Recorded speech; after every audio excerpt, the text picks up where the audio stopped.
Assalamualaikum warahmatullahi wabarakatuh.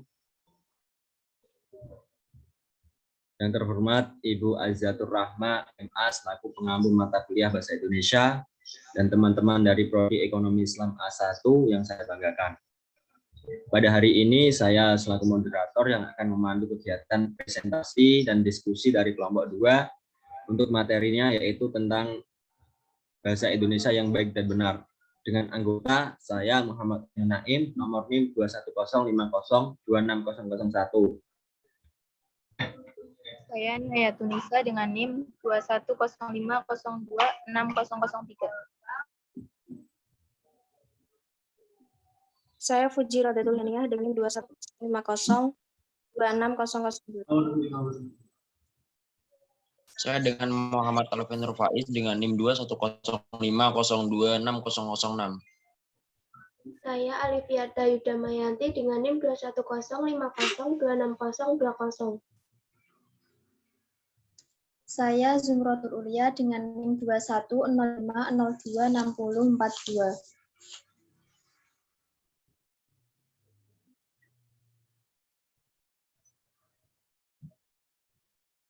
Terima kasih.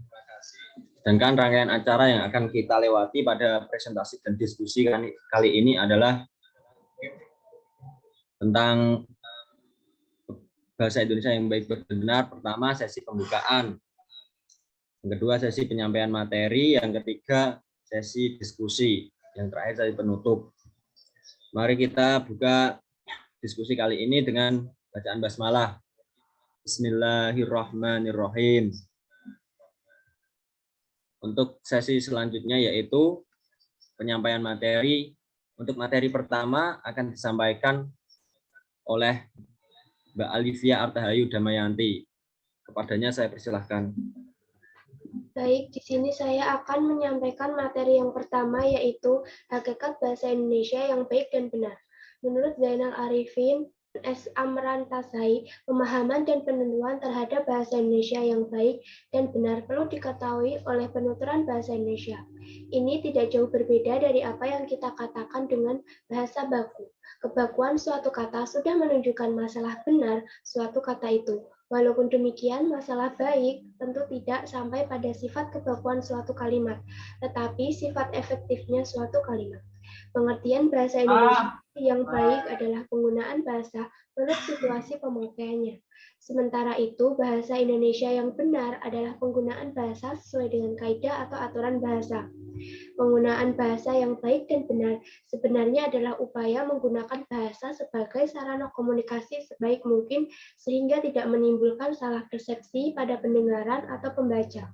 Pemilihan antara berbahasa yang benar dan berbahasa yang salah didasarkan atas beberapa ukuran, yaitu tata bunyi atau fonologi, tata bahasa, kosakata, ejaan, dan makna. Kriteria berbahasa yang baik didasarkan atas ketepatan memilih ragam bahasa yang sesuai dengan kebutuhan komunikasi, yang meliputi topik pembicaraan, orang yang diajak bicara, dan tempat berbicara. Terima kasih. Untuk materi selanjutnya, saya kembalikan lagi ke moderator. Terima kasih kepada Mbak Alivia. Untuk materi selanjutnya tentang parameter berbahasa Indonesia yang baik dan benar akan disampaikan oleh Saudari Zumratul Ulia. Padanya saya persilahkan.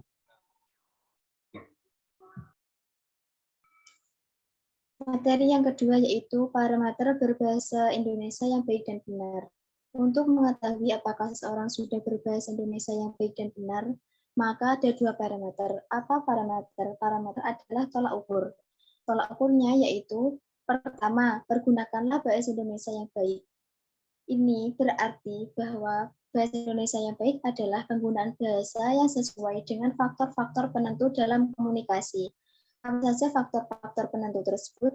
Yang pertama yaitu siapa yang berbahasa dengan siapa. Contohnya, ketika berbicara dengan yang lebih tua akan berbeda dengan berbicara dengan yang lebih muda. Yang kedua, untuk tujuan apa? Misal, contohnya, yaitu untuk meyakinkan seseorang setelah diberi materi tentang berbahasa Indonesia yang baik dan benar. Yang ketiga, yaitu dalam situasi apa? Misalnya, tempat dan waktu. Di mana kita berinteraksi. Contoh, ketika kita bercakap di kantin, maka akan beda ketika kita bercakap di perkuliahan. Yang keempat, dalam konteks apa? Dalam konteks apa, yaitu ketika dalam suasana bagaimana ketika rapat, maka tidak boleh memakai bahasa yang tidak menggunakan bahasa Indonesia yang baik dan benar. Yang kelima, yaitu dengan jalur mana? Lisan atau tulisan. Yaitu contohnya ketika jalur lisan tidak diperlukan subjek, predikat, objek. Ketika jalur tulis, maka harus sesuai dengan kaidah bahasa Indonesia yang baik dan benar. Yang keenam, dengan media apa? Contohnya, kalau tatap muka, kita bisa mengetahui raut muka dari si pembicara. Sedangkan ketika secara online, maka kita hanya bisa mendengar ucapannya saja. Yang ketujuh, yaitu dalam peristiwa apa? Contohnya yaitu ketika menulis surat. Ketika surat itu mau diajukan ke siapa, contoh yaitu ke ceramah atau upacara atau lamaran pekerjaan. Yang kedua, syarat yang kedua yaitu pergunakanlah bahasa Indonesia yang benar. Parameter ini mengacu kepada taat asas terhadap kaidah-kaidah atau aturan kebahasaan yang ada dalam bahasa Indonesia. Bahasa Indonesia yang baik dan benar adalah bahasa Indonesia yang sesuai dengan kaidah kedua parameter tersebut. Jikalau tidak sesuai, maka tidak dianggap sebagai bahasa Indonesia yang baik dan benar, yaitu pertama, faktor-faktor penentu berkomunikasi, dan yang kedua, kaidah kebahasaan yang ada dalam bahasa Indonesia. Contoh dalam penggunaan bahasa Indonesia, pertama, bahasa Indonesia yang baik tetapi tidak benar. Contohnya, maaf sudah makan saya. Kata maaf sudah makan saya secara kaidah kebahasaan tidak betul, karena tidak mengikuti pola struktur kalimat subjek dan predikat. Namun, kalimat tersebut merupakan kalimat yang positif atau kalimat jawaban bersifat santun. Yang kedua, yaitu bahasa Indonesia yang benar tetapi tidak baik. Contohnya, Pak Lurah telah mati.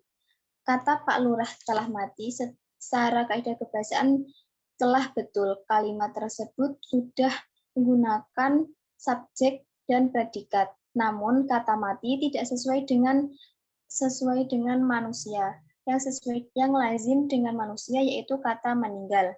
Yang ketiga, bahasa Indonesia yang baik dan benar. Contohnya, Pak Lurah telah meninggal. Kalimat tersebut secara kaidah kebahasaan sudah tepat dan dilihat dari penggunaan atau penilaian kata juga sudah tepat. Yang keempat, yaitu bahasa Indonesia yang tidak baik dan tidak benar. Contohnya, ketemuan dengan saya kapan, Pak?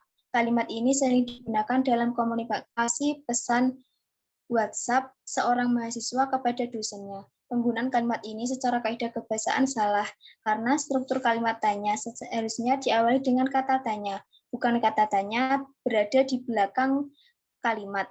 Sedangkan situasi penggunaan kepada siapa digunakan juga kurang tepat dan tidak santun. Kalimat di atas tidak dapat diganti ke dalam bahasa yang baik dan Kalimat di atas dapat diganti ke dalam bahasa Indonesia yang baik dan benar. Contohnya yaitu, kapan saya bisa menemui Bapak? Terima kasih. Materi selanjutnya saya kembalikan kepada moderator. Ya, terima kasih kepada Mbak Zumratul Ulia untuk materi selanjutnya tentang kesalahan penggunaan bahasa Indonesia yang akan disampaikan oleh Saudari Nihayatun Nisa. Padanya saya persilahkan. Materi yang selanjutnya yaitu kesalahan penggunaan bahasa Indonesia. Yang pertama, kesalahan ejaan. Poin pertama, kesalahan penggunaan huruf kapital. Dikatakan salah apabila menempatkan huruf kapital di tengah kalimat, padahal huruf kapital seharusnya diletakkan di awal kalimat atau menunjukkan gelar profesi. B. Kesalahan penggalan kata. Contoh kata aula, berarti pemenggalannya dilakukan di antara kedua huruf vokal itu, karena huruf diftong A, I, A, U, E, I, dan O, I tidak boleh dipenggal. C. Penulisan serapan. D. Penggunaan tanda baca. Penggunaan tanda baca dalam kalimat harus benar untuk mengetahui intonasi dan jeda pada saat pembacaan. Kedua, kesalahan diksi. A. Kesalahan penggunaan dua kata bersinonim dalam satu frasa. Contohnya, agar dan supaya. Itu sama-sama mempunyai arti yang sama, jadi sebaiknya salah satunya dihilangkan. B. Kesalahan penggunaan kata tanya tetapi tidak bertanya. Yang ketiga, kesalahan struktur. A. Kesalahan penggunaan kalimat aktif tanpa subjek. B. Kesalahan menempatkan kata kerja di depan kata benda. C. Kesalahan kalimat tanpa unsur predikat. D. Kesalahan penempatan kata depan di depan objek. Pada poin A dan C, itu salah karena setiap kalimat yang baik harus mempunyai subjek dan predikat. Karena itu merupakan sendi atau dasar kalimat yang mendukung ide pokok suatu kalimat. Baik, selanjutnya akan dilanjutkan oleh Mbak Fuji. Baik, yang keempat yaitu kesalahan dalam kalimat. Kata yang digunakan dalam suatu kalimat sangat berpengaruh terhadap salah atau betulnya kalimat tersebut. Kesalahan kalimat yang pertama yaitu kalimat salah yang disebabkan oleh kesalahan bentuk kata. Kesalahan bentuk kata dapat menimbulkan perbedaan makna. Contoh, saya mendengarkan sudah hampir 2 bulan ia dirawat di rumah sakit. Kalimat ini salah, karena kata mendengarkan memiliki arti memasang telinga dengan baik-baik untuk mendengar. Kata yang seharusnya digunakan adalah mendengar. Saya mendengar sudah hampir 2 bulan ia dirawat di rumah sakit. Karena dalam konteks kalimat tersebut yang dimaksud adalah mendapat kabar. Yang kedua yaitu kalimat salah yang disebabkan oleh kesalahan arti. Kita ketahui bahwa fungsi utama kalimat adalah menyampaikan ide atau gagasan. Apabila kata-kata tersebut tidak mampu mendukung arti atau makna yang dimaksud oleh si pembuat kalimat, maka gugurlah fungsi kalimat tersebut sebagai sarana komunikasi. Contoh, kalau kau ingin lulus, jangan kau acuhkan nasihat guru-gurumu. Kalimat ini salah, karena kata acuh memiliki arti peduli. Kata yang seharusnya digunakan adalah abai. Jadi, kalimat yang benar adalah, kalau kau ingin lulus, jangan kau abaikan nasihat guru-gurumu.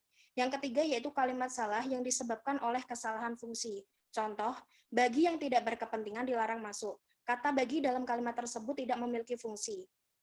Karena jika kita membuat pertanyaan siapa yang dilarang masuk, maka jawabnya yang dilarang masuk adalah yang tidak berkepentingan. Jadi kalimat yang betul adalah yang tidak berkepentingan dilarang masuk. Kesalahan yang keempat yaitu kalimat salah yang disebabkan oleh kata yang salah susunannya. Dalam bahasa Indonesia, terdapat aturan cara menyusun kata, yakni yang pertama, yang diterangkan diletakkan di depan, sedangkan yang menerangkan diletakkan di belakang. Dikenal dengan hukum DM atau hukum diterangkan menerangkan. Yang kedua yaitu menyatakan milik, cukup dengan menjajarkan benda yang dimiliki dengan benda yang memiliki. Yang ketiga yaitu hubungan antar kata, prinsipnya bersifat sintetis atau satu kesatuan. Contoh, rumahnya adik saya jauh sekali dari keramaian. Kalimat tersebut merupakan kalimat bahasa Jawa yang diindonesiakan. Hal ini terbukti adanya katanya pada kata rumah yang memiliki arti sebagai penunjuk milik. Kalimat yang betul adalah rumah adik saya jauh sekali dari keramaian. Karena dalam bahasa Indonesia, susunan rumah adik sudah mengandung pengertian rumah milik adik. Yang kelima yaitu kesalahan kalimat tidak logis. Selain harus memenuhi ketentuan secara ketatahahasaan, dalam membuat kalimat kita harus membuat kalimat yang logis. Apa itu kalimat logis? Kalimat logis adalah kalimat yang sesuai dengan kaidah berpikir yang betul sehingga tidak mengandung keracuan di dalamnya. Contohnya, waktu dan tempat kami persilakan. Kalimat ini salah. Yang betul adalah Bapak titik-titik kami persilakan. Titik-titik diisi dengan orang yang kita maksud. Karena kata silakan memiliki arti selilah kiranya. Yang terakhir yaitu kata-kata yang sering salah penggunaan dan pengucapannya.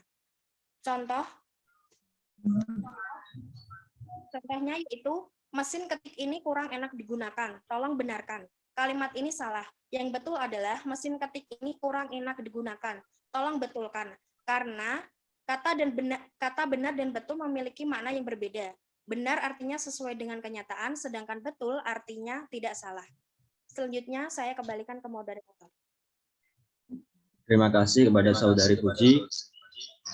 Untuk materi selanjutnya yaitu tentang kaidah dasar bahasa Indonesia yang akan saya sampaikan sendiri.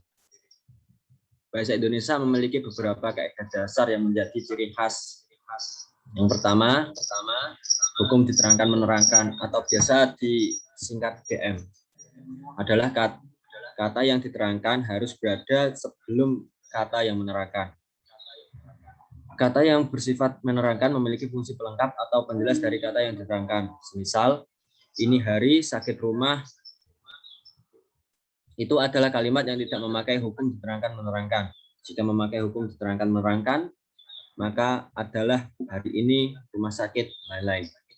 Hukum diterangkan menerangkan sendiri memiliki beberapa pengecualian. Di antaranya, kata depan atau preposisi adalah kata yang merangkaikan kata-kata atau bagian kalimat.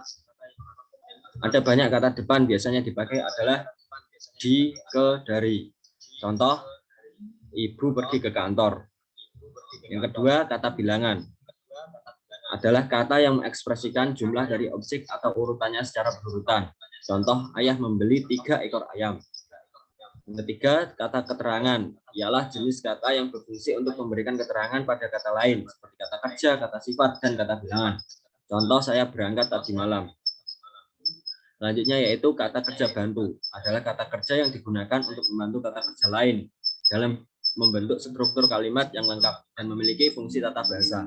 Contoh, saya akan pergi. Selanjutnya, kata majmuk adalah gabungan 2 kata dasar yang menghasilkan kata dengan makna baru. Contoh, panjang tangan.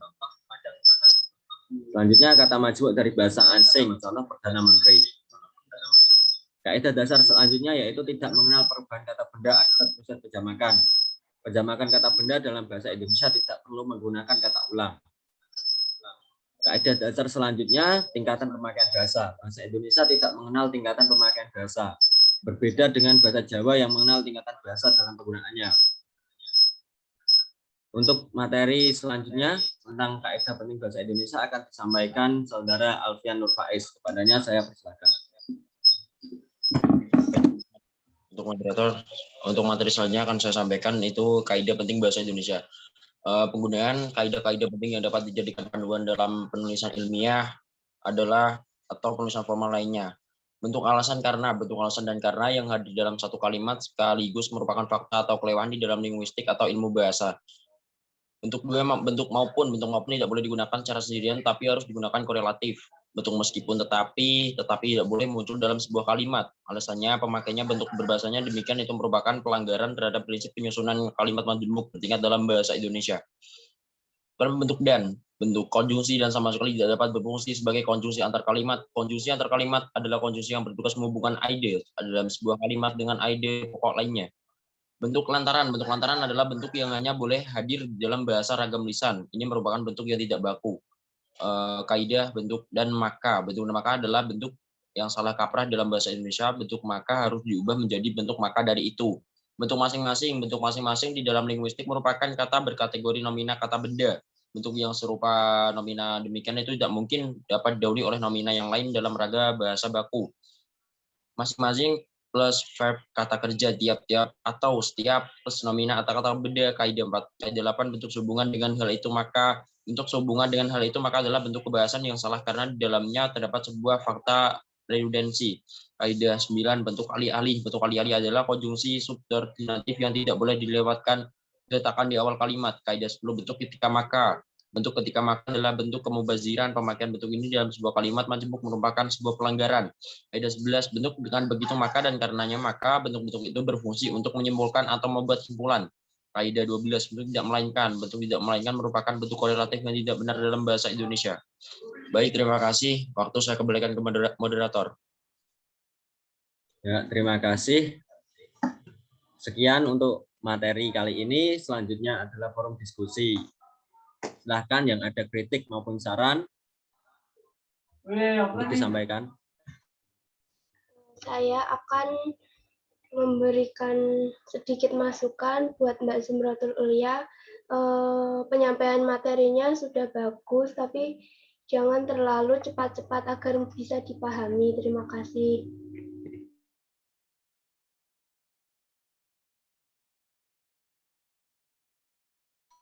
Terima kasih Mbak Alivia atas sarannya. Ayo selanjutnya, yang ada kritik maupun saran. Saya akan memberikan saran kepada kepada Mbak Nihayatunisa. Materi yang disampaikan oleh Mbak Nihayatunisa sudah dapat dipahami dengan baik dan dapat dimasukkan ke dalam pikiran. Akan tetapi sebaiknya Mbak Nihayatunisa ketika menerangkan materi diberikan contohnya per poin seperti yang dilakukan tadi oleh Mbak Fuji. Terima kasih.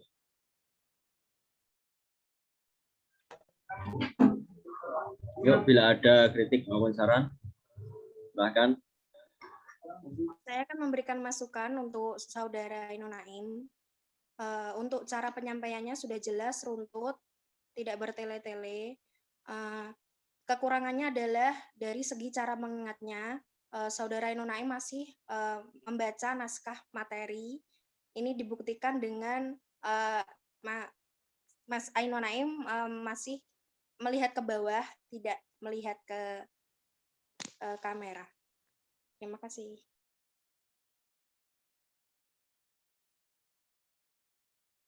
Terima kasih sarannya, Mbak Puji. Untuk selanjutnya saya ingin mengomentari Mas Fian ini. Kalau menyampaikan materi itu ada intonasinya gitu. Jangan cepat sekali gitu, masuk sama sekali itu materinya. Ya, ayo selanjutnya.